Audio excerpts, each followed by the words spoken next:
जय हिंद। स्वागत है आप सभी का परीक्षा वाटिका एजुकेशन में। एडीओ 50 इंपोर्टेंट क्वेश्चन का आज हम लोग 5वां टेस्ट कंप्लीट करेंगे। इससे पहले 4 टेस्ट इसी यूट्यूब चैनल पर कंप्लीट करवा दिया गया है। जैसा कि आप सभी को पता होगा कि एडीओ का नया एग्जाम डेट आ गया है। 14 अप्रैल से लेकर के 21 अप्रैल तक आपका एग्जाम होना है। अब सारे लोग जो अभी तक सोए हुए थे जग जाइए, क्योंकि 90 दिन का समय है और अभी से लगे रहोगे तो निश्चित रूप से आपका एग्जाम निकलेगा। चलिए फटाफट सारे लोग सेशन को लाइक कर लीजिए, चैनल को सब्सक्राइब करके बेल आइकन को प्रेस कर लीजिए। चलिए स्टार्ट करते हैं आज का सेशन। पहला प्रश्न है, भारत की अक्षांशीय एवं देशांतरीय विस्तार है। इस क्वेश्चन का सही जवाब हो जाएगा विकल्प डी, 8 डिग्री 4 मिनट से 37 डिग्री 6 मिनट उत्तरी अक्षांश तथा 68 डिग्री 7 मिनट से 97 डिग्री 25 मिनट पूर्वी देशांतर तक। विकल्प डी इसका करेक्ट आंसर हो जाएगा। अगर भारत का भौगोलिक क्षेत्रफल पूछा जाए तो आप सभी को लगाना है 32,87,263 किलोमीटर स्क्वायर यानी वर्ग किलोमीटर। चलिए आगे बढ़ते हैं नेक्स्ट क्वेश्चन की तरफ। निम्न में से किस परियोजना को इंदिरा सागर बांध परियोजना भी कहा जाता है? यह है पोलावरम परियोजना। विकल्प सी राइट आंसर होगा। इसके अंतर्गत 136 गांव आते हैं, 136 गांव, जिसमें कि 211 इसमें छोटा गांव आता है और 7 मंडल में विभाजित है। ठीक, ये सभी आपको जानकारी याद रखना है। ये बड़े गांव की बात है, ये छोटे गांव आते हैं। ठीक है, छोटे गांव कितने? 211 पोलावरम परियोजना के तहत। इसके बाद जो पूर्वी गोदावरी का क्षेत्र था उसी का इसको पार्ट बना दिया गया और इसको ना इंदिरा सागर बांध परियोजना भी कहा जाता है। पोलावरम परियोजना को इंदिरा सागर बांध परियोजना कहा जाता है। यह लिख देता हूं मैं, इंदिरा सागर बांध परियोजना। चलिए तीसरा प्रश्न देखिए, विषुवत रेखा निम्न में से किस नदी से नहीं गुजरती है? नहीं को कोट कीजिए और बताइए इसका राइट आंसर क्या होगा। विकल्प बी हो जाएगा, मैक्सिको से नहीं गुजरती है। विषुवत रेखा महाद्वीप के कुल 13 देश से गुजरता है। दक्षिण अमेरिका की बात करें तो दक्षिण अमेरिका का इक्वाडोर वाला पार्ट हो जाएगा, मैं शॉर्ट में लिखता हूं इक्वाडोर। उसके बाद कोलंबिया का पार्ट हो जाएगा, सी लिख देता हूं, चाइना मत समझना, कोलंबिया, ये सभी दक्षिण अमेरिका का पार्ट है। उसके बाद एक ब्राजील हो जाएगा, ये सब साउथ अमेरिका का पार्ट है। ठीक, उसके बाद अफ्रीका वाले पार्ट में आओगे, अफ्रीका जो महादेश है इसमें आओगे तो गैबॉन हो जाएगा, कंट्री का नाम लिख रहा हूं गैबॉन। कांगो गणराज्य हो जाएगा, उसके बाद डीआरसी हो जाएगा और युगांडा हो जाएगा। ठीक है, केन्या, सोमालिया, साओटोम और प्रिंसेप, ये सारे आ जाएंगे अफ्रीका वाले पार्ट। एशिया महादेश में बात करो अगर, जो एशिया वाले में, एशिया में आ जाएगा मालदीव, इंडोनेशिया और इसके बाद किरीबाती। किरीबाती अब मैं शॉर्ट में लिखा हूं, जैसे जैसे मैं बोल रहा हूं आप लोग लिख लेना एक बार जाकर के। चलिए चौथा प्रश्न देखिए, ज्वालामुखी पर्वत दिया गया है, दूसरे तरफ उससे संबंधित देश दिए गए हैं, इसको मिलान करना है। ठीक है, चलिए मिलाइए इसको। मायोन जो है, मायोन ज्वालामुखी पर्वत है, किस देश में है? तो ये हो जाएगा फिलीपींस का, तो ये फिलीपींस का हो गया। माउंट शास्ता हो जाएगा यूएसए में। उसके बाद चिम्बरजो हो जाएगा, चिम्बोरजो, ये हो जाएगा इक्वाडोर का। और माउंट हेकला हो जाएगा आइसलैंड का। 2, 1, 4 और 3 इसका 21, 43 देखिए, 21, 43, 21, 43, विकल्प बी करेक्ट आंसर हो गया।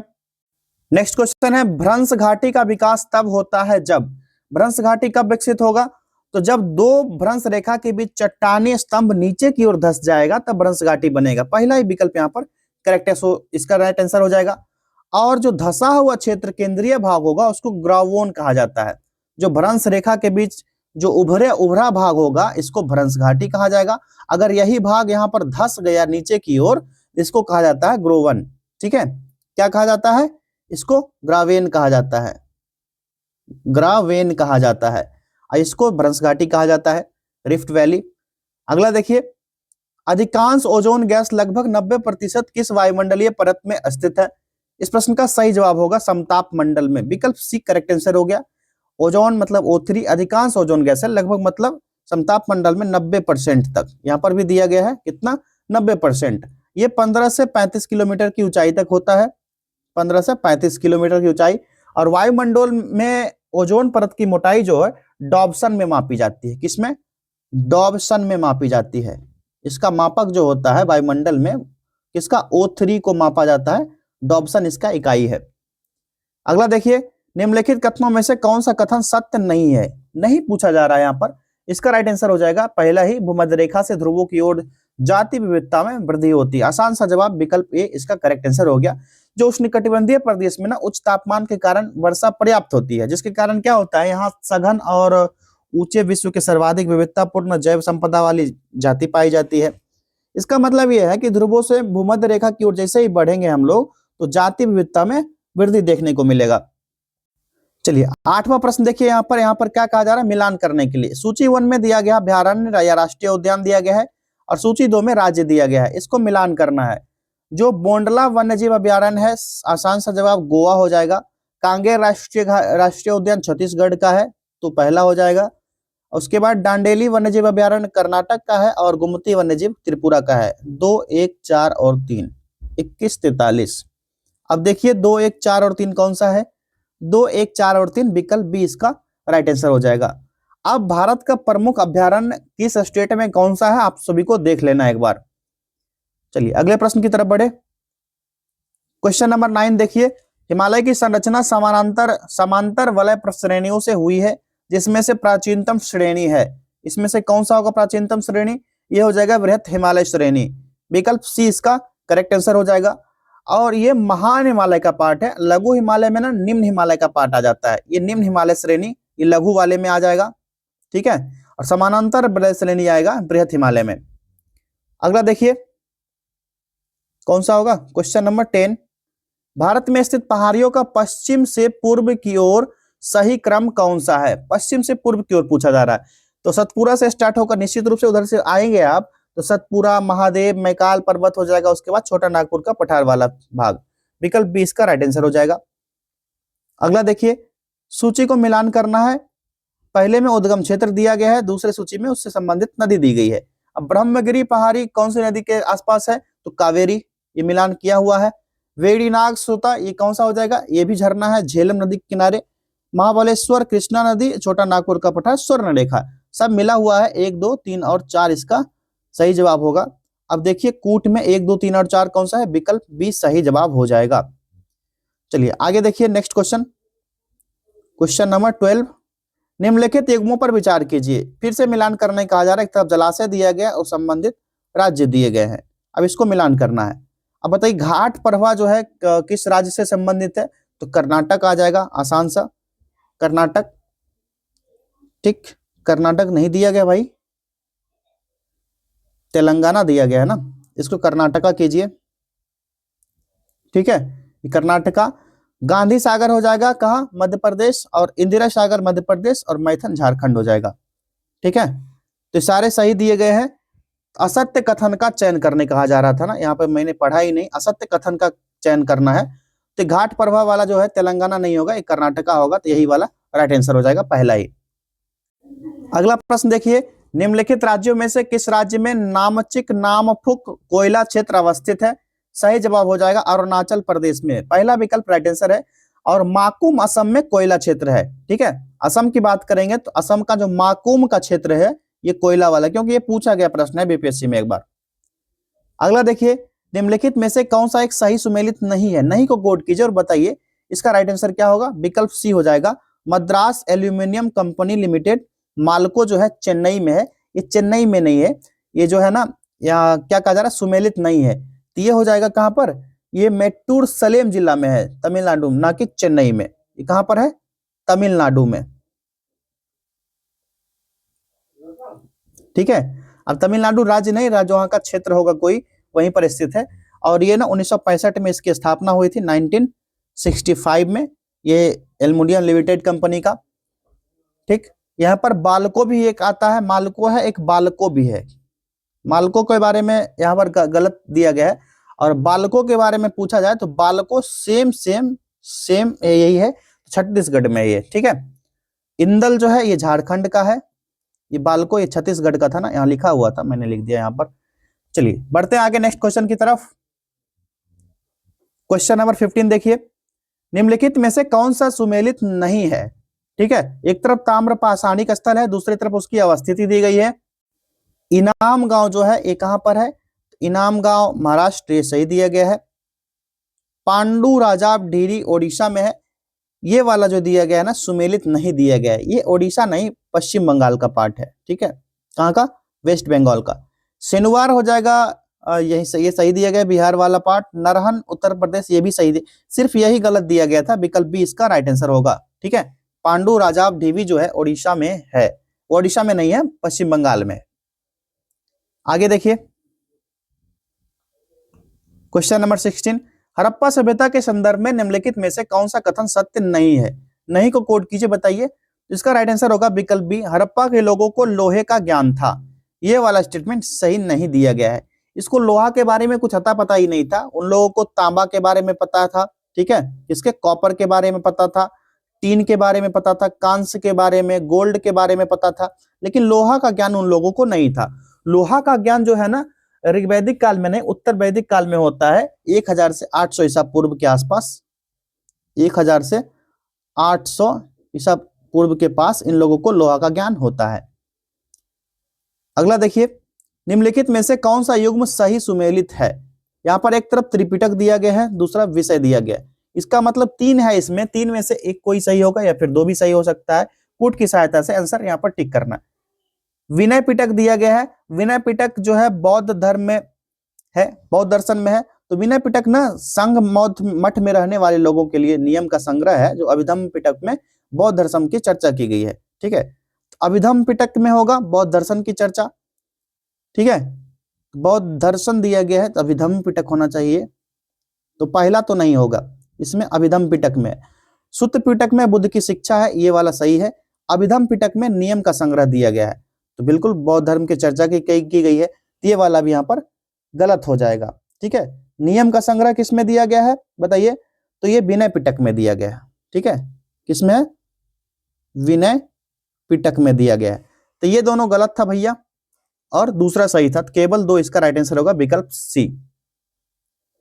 अगला देखिए, मेगास्थनीज ने मौर्यकालीन समाज के संबंध में क्या नहीं कहा है। राइट आंसर इसका बताइए क्या हो जाएगा, विकल्प बी, समाज 4 भागों में विभक्त था।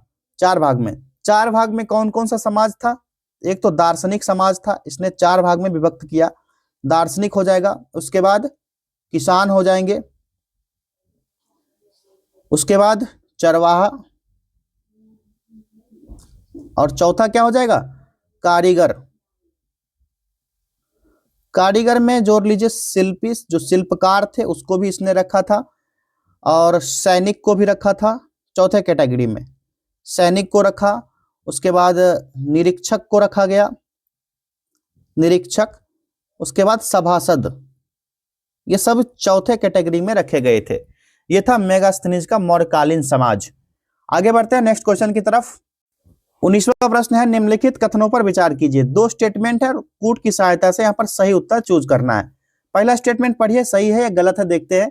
गुप्त काल के दौरान धातुओं को मिलाने की तकनीक का इस्तेमाल किया गया था, बिल्कुल सही है। कारीगर अपनी लोहा और कांस्य कलाकृति में महारत दिखाई था, ठीक है, किसका किसका, लोहा प्लस कांस्य की अधिकतर मूर्तियां मिलती है, ये वाला स्टेटमेंट तो भैया सही है। दूसरा है, मेहरौली लौह स्तंभ में उत्तम किस्म के लोहे का प्रयोग हुआ है, ये भी गुप्त काल का ही है, मेहरौली लौह स्तंभ, इसमें लोहा का उपयोग हुआ है। एक शिल्पकार के महान तकनीक कौशल का यह प्रमाण माना जाता है, और जो शुष्क क्षेत्र में रहने के कारण भी ना इसका जीवन बहुत लंबा हो गया, मतलब कि इसमें जंग वंग नहीं लगा है, तो ये स्टेटमेंट भी सही दिया गया है। दोनों सही है, 1 और 2 दोनों सही हो जाएगा, कथन सही पूछा जा रहा था, दोनों के दोनों यहाँ पर करेक्ट ऑप्शन दिए गए हैं। अगला प्रश्न देखिए, कांग्रेस के एकमात्र प्रतिनिधि के रूप में द्वितीय गोलमेज सम्मेलन में भाग लेने के लिए गांधी जी किस जहाज से लंदन के लिए रवाना हुए थे। इस प्रश्न का राइट आंसर क्या हो जाएगा, इस प्रश्न का राइट आंसर होगा, ये राजपुताना नाम था, विकल्प राइट आंसर होगा, ये 29 अगस्त 1931 का डेट था। अगला देखिए, मोहम्मद बिन तुगलक द्वारा किए गए प्रयोगों को क्रम के अनुसार व्यवस्थित कीजिए। यहाँ पर दिया गया है, और यहाँ पर दिया गया कूट नहीं दिया गया, यही क्रम दिया गया डैश कर करके। अब यहाँ पर देखिए कौन सा राइट आंसर होगा, देख लेते हैं। तो इस प्रश्न का राइट आंसर दिख रहा है कौन सा, राजधानी परिवर्तन तो नहीं होगा, सांकेतिक मुद्रा भी नहीं होगा, कर वृद्धि, कर वृद्धि, राजधानी परिवर्तन, सांकेतिक मुद्रा और खुरासान का अभियान, ठीक है। ये मोहम्मद बिन तुगलक के बारे में जो पूछा जा रहा है, 1325 से 27 के बीच कर वृद्धि किया था। कब, 1325 से 27 के बीच 50% टैक्स दिया था, इंक्रीज कर इसने, ठीक। उसके बाद इस समय दोआब में का जब जैसे वृद्धि हुआ तो उस समय दोआब में अकाल और सूखा पड़ जाता है। तो 1326 से 27 ईस्वी में क्या करता है राजधानी परिवर्तन। 1326-27 में दिल्ली से दौलताबाद राजधानी देवगिरी को बनाया राजधानी, और इसका दौलताबाद रखा गया था बाद में। ठीक है, उसके बाद सांकेतिक मुद्रा चलाया था इसने, कब 1329-30 के बीच सांकेतिक मुद्रा का प्रचलन आया। और उसके बाद 1323 में ईस्वी में 1333 में 1333 में मंगोल के विरुद्ध खुरासान का अभियान हुआ था। तो ये क्रम यहाँ पर बिल्कुल सटीक और सही दिया गया। 1325 से 27, 26 से 27, उसके बाद 29-30 और 1333 खुरासान अभियान के साथ ये वाला जो क्रम दिया गया है बिल्कुल एग्जैक्ट मैच कर गया। चलिए आगे देखिए, हसन गंगू के संबंध में निम्नलिखित में से कौन सा कथन सही नहीं है। सही नहीं है पूछा जा रहा है, बताइए। इसमें से राइट आंसर हो जाएगा विकल्प सी, जियाउद्दीन बर्नी उसका विवरण प्रस्तुत करता है हसन गंगू के बारे में। ये ना मोहम्मद बिन तुगलक का विवरण है। ठीक है, जियाउद्दीन बर्नी उसका विवरण नहीं, इसका है MBT मोहम्मद बिन तुगलक का वर्णन है। और बहमनी राज्य की स्थापना जो होती है 1347 ईस्वी में, और इसका संस्थापक जीवन में कुछ बनने की धुन को लेकर साहसिक मार्ग पर निकला था, और एक अफगानी शासक था जिसका नाम अलाउद्दीन हसन था। और इसका जो उत्थान होता है गंगू नामक एक ब्राह्मण की सेवा में रहते हुए होता है, इसलिए इसे लोग ना अक्सर हसन गंगू के नाम से भी जानते हैं। राजगद्दी पर जैसे ही बैठा अलाउद्दीन हसन बहमन शाह की उपाधि धारण कर लिया। तो एक व्यक्ति के कई नाम यहाँ पर देखने को मिलते हैं, चेहरे एक चेहरे में कई चेहरा छुपा हुआ है। अगला देखिए, निम्नलिखित ब्रिटिश कंपनियों में से किसे भारत में व्यापार करने का पहला अधिकार पत्र प्राप्त हुआ था। इस प्रश्न का राइट आंसर होगा लिवेंट कंपनी थी। पहला विकल्प राइट आंसर होगा। 1592 ईस्वी में भारत से व्यापार करने का अधिकार मिला था। फिर 31 दिसंबर 1600 ईस्वी को सभी को पता है महारानी एलिजाबेथ प्रथम ने governor and company of Merchants of the London trading into the Indies को समुद्री मार्ग से ईस्ट इंडीज के साथ व्यापार करने का पहला अधिकार दिया था। उसके बाद 1698 ईस्वी में क्या होता है, ब्रिटिश पार्लियामेंट में जनरल सोसाइटी एक्ट के तहत न्यू कंपनी जो English company trading in the east का गठन किया जाता है। फिर 1702 ईस्वी में होता है ब्रिटिश क्राउन और संसद दोनों कंपनी का विलय कर दिया जाता है, जिसके तहत क्या होता है 1708 ईस्वी तक आते आते दोनों कंपनी को मिला करके इसका नाम रखा जाता है United Company of Merchants of England Trading to the East Indies. ठीक, इसी के साथ ईस्ट इंडिया कंपनी नाम से प्रसिद्ध हो जाता है, यहीं से ईस्ट इंडिया कंपनी के नाम से यही फेमस होता है, जिसको कहते हो ईस्ट इंडिया कंपनी का भारत आया 1600 में, लेकिन असल मायने में 1708 के बाद इसका नाम प्रॉपरली ईस्ट इंडिया कंपनी पड़ा था। आगे देखिए, निम्नलिखित में से कौन सा एक सही सुमेलित है। सही सुमेलित इसमें कौन सा हो जाएगा, तो देखिए, चौथा आंग्ल मैसूर युद्ध, टीपू पराजित हुआ और युद्ध के बीच मारा गया, ये वाला सही दिया गया है, और सारे गलत दिए गए। पहला आंग्ल मैसूर युद्ध कब से कब तक हुआ था, तो पहला हुआ था 1767 से 69 के बीच हुआ था। इसमें गवर्नर कौन था, वेरलेस्ट था, और 4 अप्रैल 1769 को मद्रास की संधि के साथ समाप्त हुआ। 4 अप्रैल 1769 कौन सा, मद्रास की संधि। ठीक, और इसमें हैदर अली क्या होता है, पराजित होता है। अगला देखिए, हैदर अली ने अंग्रेजों को पराजित किया। ठीक है, ये वाला स्टेटमेंट देखिए। दूसरा, तो 1780 से 84 तक चला था। सबसे पहले तो ये देखिए 1780 से 84 तक चला था। वॉरेन हेस्टिंग्स गवर्नर जनरल था, और मंगलौर की संधि होती है। मंगलौर की संधि के साथ ये भी समाप्त भैया। तीसरा बताइए, 1790 से 92 तक चला था, और गवर्नर जनरल उस समय लॉर्ड कॉर्नवालिस था। टीपू सुल्तान ने तुर्की की सहायता प्राप्त करने का प्रयत्न किया लेकिन नहीं मिला।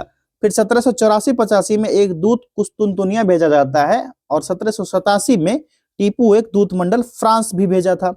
और 1792 में क्या होता है, लास्ट में 1792 में ये होता है श्रीरंगपट्टनम की संधि। श्रीरंगपट्टनम की संधि हो जाती है, इसी के साथ तीसरा भी खत्म हो जाता है। लेकिन यहाँ पर क्या होता है कि टीपू श्रीरंगपट्टनम का ही रक्षा करते हुए आखिर में लड़ते लड़ते 4 मई को, तीसरा जो चौथा हुआ था 1799 में हुआ था ना, 4 मई 1799 को टीपू सुल्तान मारा जाता है। ठीक है, तो ये वाला स्टेटमेंट यहाँ पर सुमेलित दिया गया था। चलिए आगे बढ़ते हैं। सूची को मिलान करना है। एक तरफ दिया गया है समाचार पत्र, दूसरी तरफ उससे संबंधित भाषाएं दी गई है, मिलान कीजिए। भारत पत्र जो है ये हिंदी का है, राष्ट्रमत मराठी भाषा में लिखा गया था, प्रजामित्र जो है ये गुजराती भाषा का है, और नायक जो है बांग्ला भाषा का है। ये हो जाएगा 3, 4, 2 और 1, 34, 21। देखिए 34, 21 दिख गया, विकल्प सी इसका सही जवाब हो जाएगा। नेक्स्ट क्वेश्चन देखिए, निम्न में से कौन सबसे कम आयु में भारतीय राष्ट्रीय मंडल का अध्यक्ष बनने वाले व्यक्ति थे? ये हो जाएगा अबुल कलाम आजाद, विकल्प बी राइट आंसर हो गया। 1888 से 1958 तक रहे थे। अब आसान सा प्रश्न है, क्रांतिकारी चंद्रशेखर आजाद की मृत्यु कैसे हुई थी? इनकी मृत्यु जो हुई थी खुद को गोली मार करके हुई थी। आप सभी को याद होगा, भगत सिंह की गिरफ्तारी हो गई थी और चंद्रशेखर आजाद अपनी गतिविधि जारी रखे थे, जो दोनों साथ मिलकर कर रहे थे। काकोरी षड्यंत्र केस में ही पुलिस को चकमा दे गए थे, और लाहौर षड्यंत्र केस में भी पुलिस से भाग निकले थे। उसके बाद क्या होता है, हिंदुस्तान सोशलिस्ट रिपब्लिकन एसोसिएशन के एकमात्र सदस्य बच गए थे जो कभी पुलिस की गिरफ्तारी में आए नहीं। फिर क्या होता है, 27 फरवरी का डेट था 1931, एक जयचंद्र निकल गया। जयचंद्र एक मुहावरा है, लेकिन एक धोखेबाज निकल गया। उसकी सूचना मिलती है पुलिस को, और इलाहाबाद जो वर्तमान प्रयागराज का अल्फ्रेड पार्क है वहां पर जाएंगे आप लोग। चंद्रशेखर आजाद पार्क है, चंद्रशेखर आजाद या आजाद पार्क नाम से वहां पर है, बहुत बड़ा पार्क है, सिविल लाइंस एरिया क्षेत्र में है ये पार्क। यहाँ पर पुलिस घेर लेती है, लेकिन अंतिम समय में चंद्रशेखर आजाद ने हार नहीं मानी। उन्होंने कहा कि अभी तक हम पकड़ में नहीं आए हैं, तो मतलब पकड़ में नहीं आएंगे। खुद को गोली मार ली और खुद को वहीं पर गोली मार करके अपना सुसाइड कर लिया था। तो ये हो जाएगा, खुद को गोली मार करके इनकी मृत्यु हुई थी। अगला देखिए, वर्ष 1919 में अखिल भारतीय खिलाफत सम्मेलन का अध्यक्ष किसे चुना गया? राइट आंसर हो जाएगा महात्मा गांधी को चुना गया था, विकल्प ए राइट आंसर हो जाएगा। और यहाँ ना ये वाला जो है, आप जब भी जाओगे ना अल्फ्रेड पार्क जो है प्रयागराज में सिविल लाइंस एरिया क्षेत्र में, जब भी आप जाओगे, प्रयागराज रेलवे स्टेशन से मात्र 1 से 1.5 किलोमीटर की दूरी पर स्थित है, वहां जाइएगा। ये पेड़ अभी भी वहां पर है जहां पर जिस पेड़ के नीचे खुद को इन्होंने गोली मारी थी। जाइए, देखने वाला जगह है। कभी प्रयागराज तो लगभग सबका आना जाना बना रहता है। चलिए आगे देखते हैं। किस राज्य द्वारा वन संरक्षण के लिए महाभारत वाटिका की स्थापना की है? तो इसका सही जवाब होगा उत्तराखंड के लिए, पहला विकल्प राइट आंसर हो जाएगा। इसमें पौधों का संग्रह किया गया है और पर्यावरण संरक्षण को बढ़ावा देने के लिए ऐसा किया जा रहा है। अगला देखिए, हाल ही में दूरसंचार सुरक्षा को मजबूत करने और नागरिकों को सुरक्षा व संरक्षण सुनिश्चित करके सशक्त बनाने के लिए संचार मंत्रालय द्वारा कौन सा ऐप लॉन्च किया गया? इस ऐप का नाम है संचार साथी, विकल्प ए राइट आंसर होगा। बिहार सरकार ने बजट 2025-26 में राज्य के राजकोषीय घाटा सकल राज्य घरेलू उत्पाद जीएसडीपी का कितना प्रतिशत है? इस प्रश्न का सही जवाब होगा 2.98%, विकल्प सी राइट आंसर हो गया। नेक्स्ट क्वेश्चन है यहाँ पर, यात्रा और पर्यटन विकास सूचकांक 2024 में भारत का कौन सा स्थान है? 39वां स्थान मिला है भारत को, विकल्प ए राइट आंसर होगा। और 2021 में जब पारित हुआ था तो भारत का स्थान था 2021 में 54वां स्थान था। ठीक है, ये टोटल 119 देशों का होता है, जिसमें कि भारत को मिला है 39वां स्थान। भारत का पहला प्रदूषण नियंत्रण पोत समुद्र प्रताप का जलावतरण कहाँ किया गया? इसका राइट आंसर हो जाएगा गोवा में, विकल्प ए राइट आंसर होगा। ठीक है, गोवा में हुआ है, और गोवा शिपयार्ड लिमिटेड ने इसको तटरक्षक बल के लिए तैयार किया है। इस जहाज की कुल लंबाई की बात की जाए 114.5 मीटर इसकी लंबाई है। चौड़ाई की बात की जाए तो 16.5 मीटर इसकी चौड़ाई है। अगला प्रश्न देखिए, सूची 1 को सूची 2 के साथ मिलान कीजिए और कूट की सहायता से सही उत्तर का चयन कीजिए। यहाँ पर जो दिया गया, पहले सूची में पुस्तक है, दूसरे सूची में उससे संबंधित लेखक के बारे में पूछा जा रहा है, मिलान कीजिए। Bring it on the incredible story of my life, ये वाला पुस्तक किसने लिखा है? ये पुस्तक है दीपा मलिक जी का। दूसरा यहाँ पर मिलान कीजिए, छौक on food economics and society, ये है अभिजीत बनर्जी का, पहला हो जाएगा। स्टम्प्ड पुस्तक लिखा गया सैयद किरमानी के द्वारा, और द अनएल्डिंग जज ये गैरी ग्रोवर के द्वारा, गौरी ग्रोवर नाम है इनका। तो हो गया कौन सा? 2, 1, 3 और 4, 21, 34। अब देखिए 21, 34 कौन सा है भाई? 21, 34 विकल्प डी इसका सही जवाब होगा। चलिए, बुक वाला मिलान हो गया। अब अगला प्रश्न देखिए, in pursuit of democracy beyond party line, पुस्तक के लेखक कौन है? पुस्तक के बारे में बहुत पूछा जाता है इस एग्जाम में, बीपीएससी खास करके 1-2 पुस्तक डाल ही देता है। तो इसका राइट आंसर क्या हो जाएगा?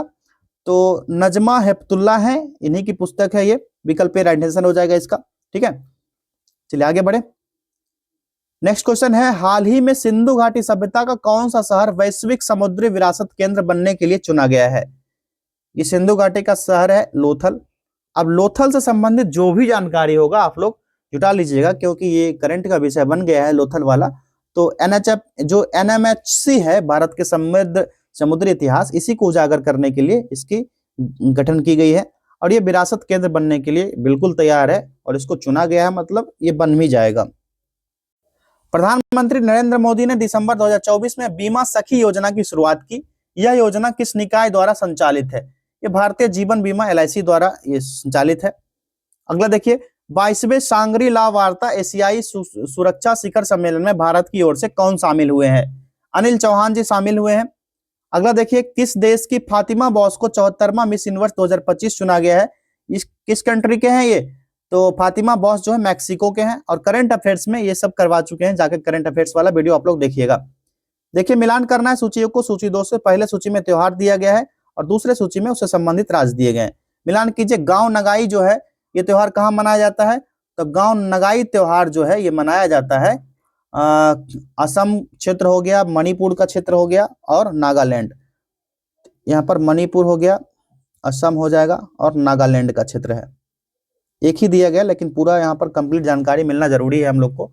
ठीक है, और उर्स महोत्सव जो है, यहाँ पर उर्स महोत्सव के बारे में नहीं दिया गया। फ्लेमिंगो दिया गया है, तो फ्लेमिंगो हो जाएगा ये कहाँ का? आंध्र प्रदेश का हो जाएगा। फ्लेमिंगो आंध्र प्रदेश का होगा। और जो फ्लेमिंगो है सुलूरपेटा, तिरुपति, ये सारे क्षेत्र में मनाया जाता है।